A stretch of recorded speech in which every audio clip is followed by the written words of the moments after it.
The book of Genesis. It is the book of beginnings. It is the foundation of our faith. It is a story that has echoed through millennia. Genesis tells the story of creation. It tells the story of humanity's first steps. It tells of our triumphs and failures. It is a mirror reflecting the human condition. This book, ancient yet eternally relevant, holds profound truths. It speaks to the deepest parts of us. It reminds us of our origins. It guides us on our journey.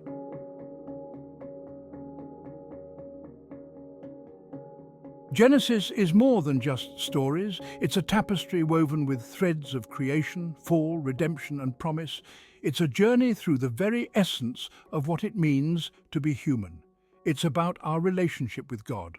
From the creation of the cosmos to the covenant with Abraham, Genesis is a testament to God's power and love. It is a story that continues to shape our world. It is a story that resonates within each of us. It is a story for all time.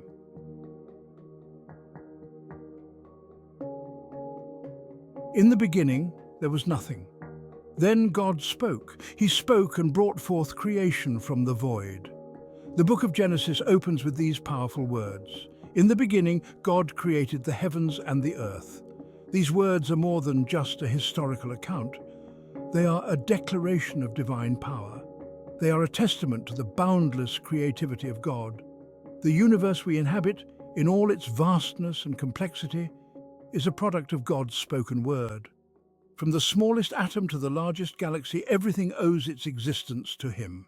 This is the awe-inspiring truth that Genesis reveals. This is the foundation upon which our understanding of the world rests.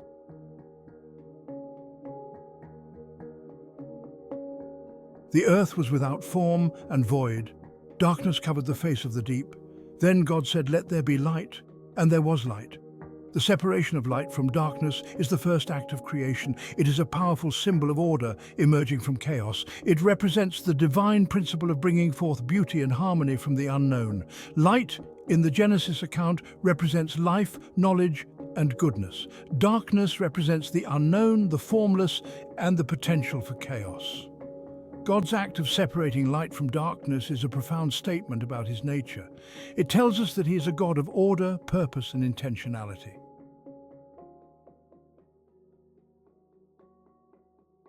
Section 3. The breath of life. The creation narrative unfolds with breathtaking beauty. God speaks, and the world comes into being. He separates the waters from the heavens. He forms the land and brings forth vegetation. He fills the sky with stars and sets the sun and moon in their courses. He creates the creatures of the sea and the birds of the air. Finally, He forms man from the dust of the ground. He breathes into his nostrils the breath of life. This act of creation is deeply personal. God doesn't just speak man into existence. He forms him with His own hands. He breathes His own life into him.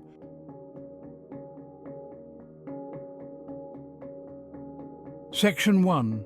A garden paradise. In the heart of creation, God planted a garden.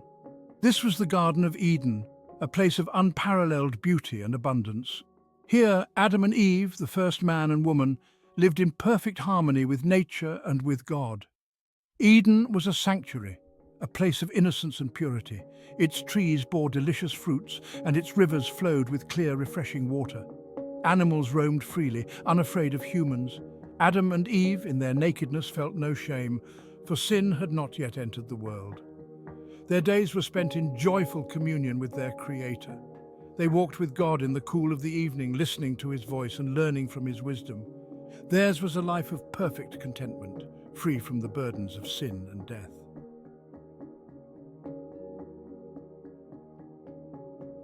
Section 2. The Serpent's Whisper. But into this idyllic paradise, a serpent slithered. Cunning and deceitful, the serpent approached Eve with a question. "Did God really say, 'You must not eat from any tree in the garden?'" he asked, his voice dripping with honeyed deception. Eve, taken aback by the serpent's words, replied, "We may eat fruit from the trees in the garden, but God did say, 'You must not eat fruit from the tree that is in the middle of the garden, and you must not touch it, or you will die.'"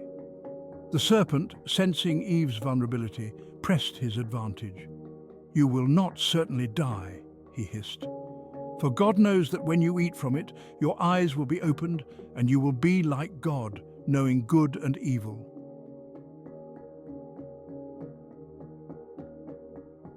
Section 3. The Forbidden Fruit. Eve's eyes fell upon the forbidden fruit. It was the most beautiful fruit she had ever seen, its skin glowing with an irresistible allure. The serpent's words echoed in her mind, tempting her with the promise of forbidden knowledge. She reached out and plucked the fruit from the tree.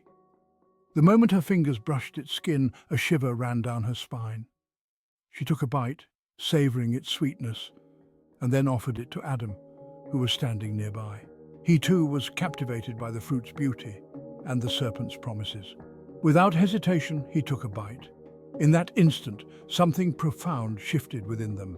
Their eyes were opened, but not in the way they had imagined.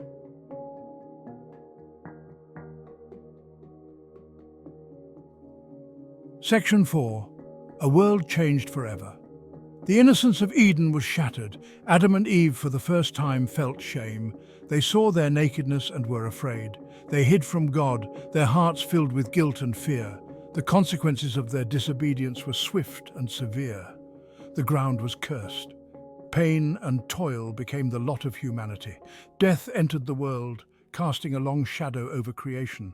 Adam and Eve were banished from the Garden of Eden, forced to confront the harsh realities of a world now marred by sin.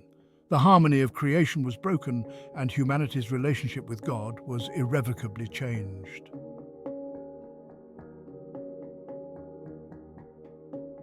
Section 1. A world engulfed. Generations passed. The descendants of Adam and Eve multiplied and spread across the earth. But the legacy of sin, like a poisonous vine, continued to grow, twisting and corrupting the hearts of humankind. The world, once a garden of innocence, had become a desolate wasteland, consumed by wickedness and violence. God looked down upon his creation and saw that it was filled with corruption. Every inclination of the human heart was only evil all the time. The stench of sin rose from the earth, a grievous offense to his holiness. And so a profound sorrow filled the heart of God, a sorrow as vast as the heavens. The time had come for judgment, a cleansing of the earth from the corruption that had taken root. Yet even in his righteous anger, God did not abandon his creation entirely. He remembered his covenant, his promise to never again destroy all living creatures with a flood.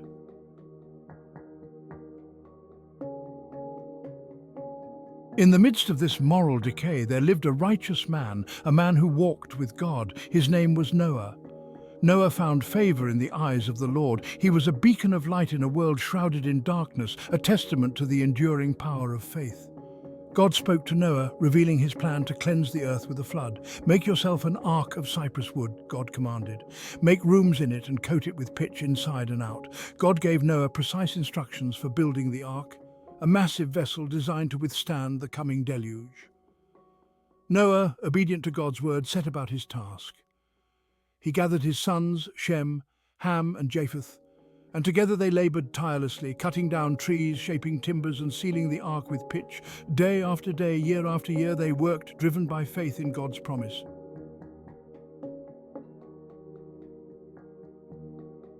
As the ark neared completion, God instructed Noah to gather his family and 2 of every kind of animal, male and female, and bring them into the ark.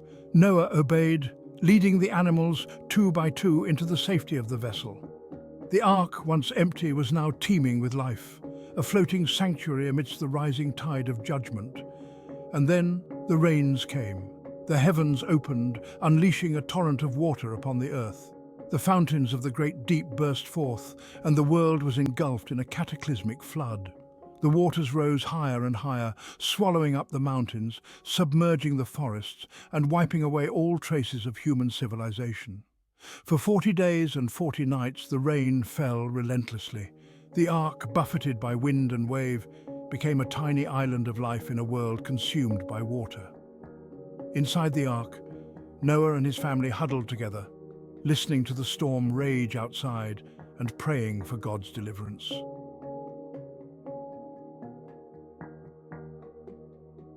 Finally, the rain stopped.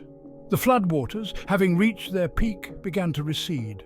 Slowly, gradually, the waters subsided, revealing a world transformed. The earth, once teeming with life, was now a barren wasteland, covered in mud and debris. The flood had cleansed the earth, washing away the corruption that had stained its surface. The ark, guided by God's hand, came to rest on the mountains of Ararat.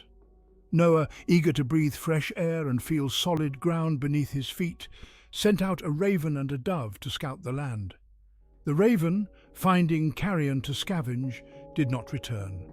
The dove, unable to find a place to rest its feet, returned to the ark. Noah waited another 7 days and sent out the dove again. This time the dove returned, carrying in its beak a freshly plucked olive leaf. Noah knew then that the waters had receded and that God had remembered his promise. The flood was over. A new chapter in the story of humanity was about to begin.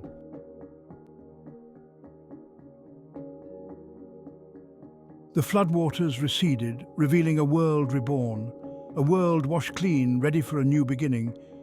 It is here in the aftermath of destruction that we meet Abraham, a man chosen by God to embark on a journey of faith, a journey that would shape the destiny of nations. God called out to Abraham, "Go from your country, your people, and your father's household to the land I will show you." Imagine the weight of those words, to leave behind everything familiar, everything known, and venture into the unknown, guided only by the voice of God. Abraham didn't hesitate. He trusted in God's promise, a promise of a new land, a new future, a blessing for all nations. With his wife Sarah and his nephew Lot, Abraham set out, a nomad seeking a home promised by the Almighty.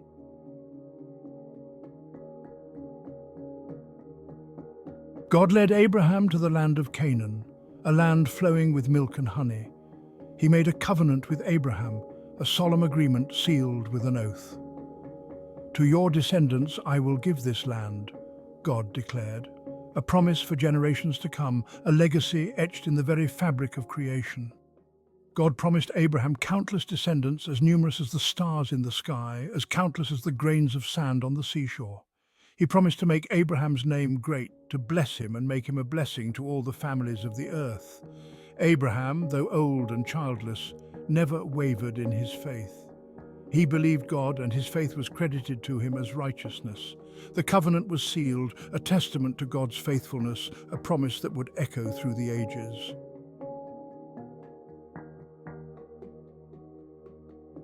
The story of Abraham is a testament to the power of faith. It's a story of unwavering trust in God's promises, even when those promises seem impossible. It's a story that speaks to the very core of our human experience. Just like Abraham, we are all on a journey of faith.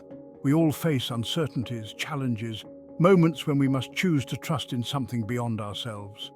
Abraham's legacy is not just about land or lineage, it's about the enduring power of faith, the courage to step out in obedience to God's call, and the unwavering belief that God's promises will be fulfilled.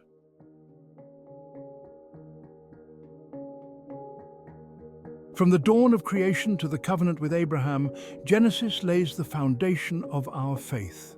It's a story that continues to echo through the corridors of time, shaping our understanding of God, ourselves, and the world around us.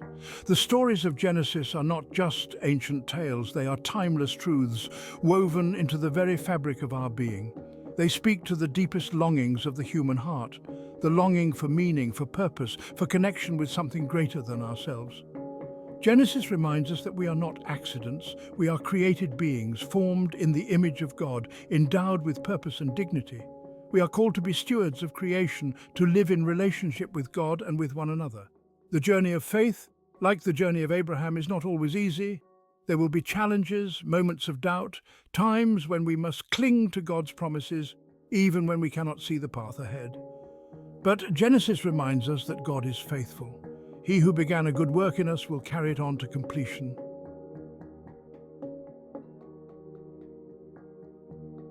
The book of Genesis, a story of beginnings, reminds us that every sunrise is a new creation. Just as God breathed life into Adam, he breathes life into each of us every single day. We are his creation, his masterpiece, a testament to his boundless love and creativity. As you reflect on the stories of Genesis, think about your own journey. Where do you see echoes of creation, fall, redemption, and promise in your own life? How has God's faithfulness been evident in your own experiences? Every day we have the opportunity to write a new page in our own book of Genesis. We can choose to walk in faith, trusting in God's guidance and provision. We can choose to extend grace and forgiveness to others, just as God has extended grace to us. May the stories of Genesis inspire you to live each day with purpose, passion, and an unwavering belief in the God who makes all things new. Your Genesis unfolds.